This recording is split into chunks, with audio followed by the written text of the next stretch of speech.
Au milieu des années 1950, le Cameroun, sous administration française, est à l'aube de l'indépendance. Mais sous la promesse de liberté, un conflit brutal éclate. L'Union des populations du Cameroun, ou UPC, exige une véritable souveraineté, déclenchant une rébellion centrée dans la région Bamileke. La réponse française est impitoyable, enveloppée de secrets. Voici l'histoire d'une guerre cachée, de ses cicatrices et de ses échos durables. En 1948, l'UPC, un mouvement nationaliste, émerge pour défier la domination coloniale française. Ses leaders, comme Ruben Niobé, prônent une indépendance totale, rejetant les réformes graduelles proposées par Paris. En 1955, leurs revendications tournent à la violence. Des émeutes éclatent à Douala et Yaoundé, entraînant l'interdiction de l'UPC. Le mouvement passe dans la clandestinité, trouvant refuge dans la région Bamileke, un haut plateau fertile, connu pour sa forte densité de population et ses traditions communautaires solides. La région Bamileke devient le cœur de la résistance UPC. Ces villages, nichés dans des vallées escarpées, sont difficiles d'accès, ce qui en fait un terrain idéal pour la guérilla.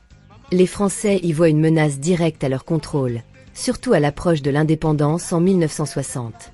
L'UPC n'était pas seulement un mouvement politique. Il incarnait une aspiration à une souveraineté totale, ce qui effrayait les autorités coloniales. De 1955 à 1961, le conflit s'intensifie. L'UPC mène une guerre de guérilla, attaquant des postes administratifs et des infrastructures. Les forces françaises, aux côtés d'un gouvernement camerounais pro-français, cherchent à écraser la rébellion. Les estimations des morts varient, de 20 000 à plus de 100 000, principalement des civils, dans une guerre dont l'ampleur reste méconnue.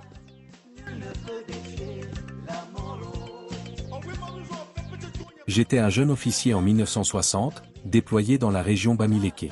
On nous ordonnait de former des milices locales, appelées groupes d'autodéfense. L'idée était de les armer pour traquer les rebelles de l'UPC. Mais en réalité, ça a créé des rivalités terribles entre communautés. J'ai vu des villages brûlés, des familles déchirées. On nous disait que c'était pour pacifier, mais je me demande encore qui on protégeait. Ces images me hantent. À la tête de cette campagne, le lieutenant-colonel Jean-Marie Lamberton, architecte clé de la contre-insurrection française. Vétéran des guerres d'Indochine et d'Algérie, il arrive au Cameroun en 1957 pour mater l'UPC. En mars 1960, il publie un article dans la revue de défense nationale, intitulé « Les Bamileke dans le Cameroun d'aujourd'hui ». Ces mots, froids et stratégiques, révèlent une vision implacable de la répression. Les mots de Lamberton dans son article de 1960 ne sont pas anodins. En décrivant les Bamileke comme un « caillou dans la chaussure », il les présente comme un obstacle à un Cameroun docile, aligné sur les intérêts français. Son texte n'est pas une simple analyse. C'est une justification pour des mesures extrêmes, dépeignant les Bamileke comme une population à discipliner à tout prix. Lamberton dirige les opérations dans la région Bamileke jusqu'en 1959, laissant derrière lui un modèle de pacification brutale. Pourquoi cibler la région Bamileke? Son terrain accidenté, ses forêts denses et le soutien local à l'UPC en font une priorité stratégique.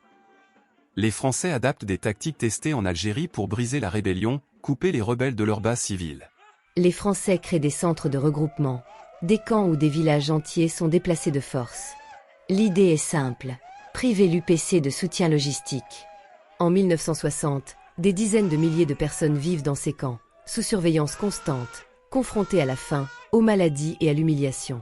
Ces tactiques, inspirées de la guerre d'Algérie, dévastent la société Bamileke, brisant les liens communautaires traditionnels. Des centres de regroupement sont créés, déplaçant des dizaines de milliers de villageois dans des camps surveillés. Des bombardements aériens, parfois au napalm, rasent des villages soupçonnés d'abriter des maquisards. Les Français arment également des milices locales, souvent issues de communautés rivales, pour semer la division et traquer les rebelles. Le modèle ZOPAC, ou zone de pacification, conçu par Lamberton à Sanaga-Maritime, est étendu à l'ouest. Routes, écoles et dispensaires deviennent des avant-postes militaires, resserrant l'étau sur la population.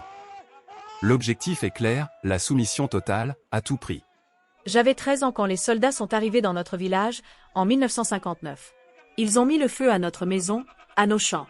On nous a forcés à marcher jusqu'à un camp, loin de tout. On vivait entassés, sans assez de nourriture. Mon frère aîné, qui avait rejoint le maquis, n'est jamais revenu. Je ne sais pas s'il est mort au combat ou s'il a été arrêté. Cette douleur, elle ne part pas.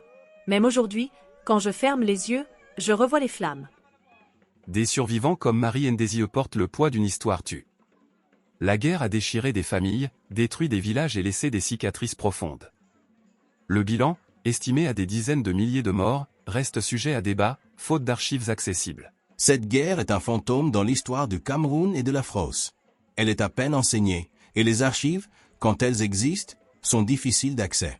Pourtant, ces effets sont encore là. Les Bamileke sont souvent stéréotypés comme rebelles ou trop ambitieux, des clichés hérités de la propagande coloniale. Sans une reconnaissance officielle des faits, sans un travail de mémoire, il n'y aura pas de réconciliation possible. Les leaders de l'UPC Ruben Niobé, assassiné en 1958, Félix Moumié, empoisonné en 1960, et Ernest Ouandié, exécuté en 1971 ont payé le prix ultime. Leur rêve d'un Cameroun souverain, libre de toute influence extérieure, a été écrasé. Aujourd'hui, cette guerre reste un chapitre occulté, rarement enseigné, rarement discuté. L'héritage de la guerre perdure, bien au-delà des champs de bataille. Des stéréotypes dépeignant les Bamileke comme « rebelles » ou « dominateurs » alimentent encore la discrimination. En 2025, des violences à Sangmelima contre des commerçants Bamileke rappellent ces tensions. En 2025, un rapport franco-camerounais a timidement reconnu le rôle de la France dans cette guerre, mais il reste vague sur les atrocités commises. Beaucoup de Bamileke et d'autres Camerounais exigent des excuses officielles et des réparations.